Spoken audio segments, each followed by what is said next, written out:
Dearly beloved in Christ, today is the 17th day of Great Lent. The theme for today is the simplicity of Lent. There was once a wise abbot who lived with a young monk in a small hut.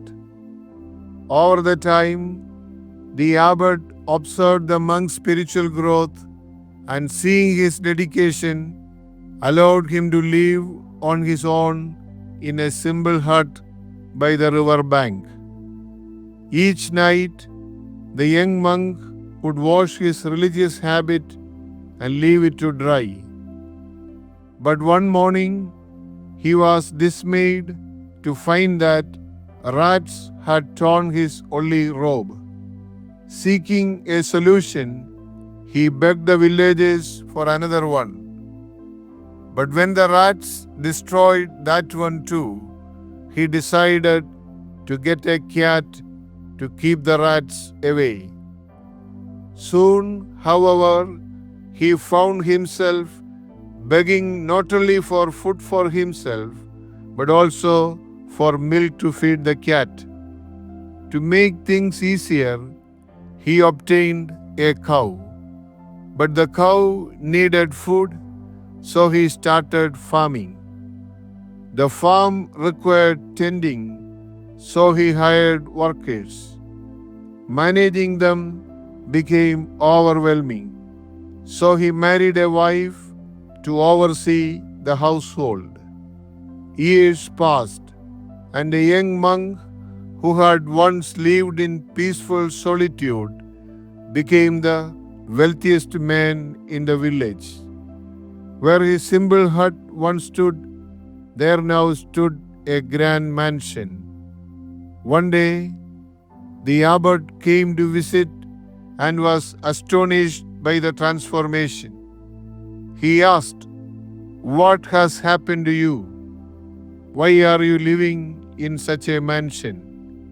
The young monk replied, "Holy abbot, there was no other way to protect my religious habit from the rats."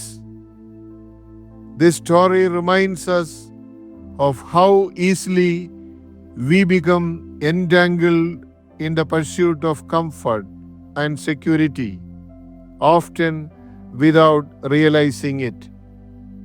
The monk's initial intention was simple: to protect his robe.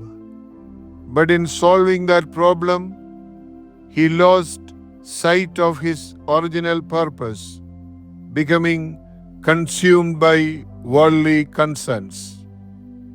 Lent is a time for us to reflect on whether we too have allowed unnecessary burdens to take over our lives. The young monk in the story began with a pure heart, devoted to a life of simplicity and prayer. But as he tried to solve one small problem, he unknowingly built a life that was far from what he originally intended. Lent calls us back to what truly matters: our relationship with God. It is a season to strip away distractions, to step away from the excess we accumulate, and to return to a life of dependence on God. Jesus himself lived a life of simplicity, trusting fully in the Father's provision. He invites us to do the same, reminding us that peace is not found in possessions, but in surrender. Are we holding on to things that pull us away from God? Have we placed our faith in the temporary, forgetting the eternal? Have a blessed day. God bless. Eapen.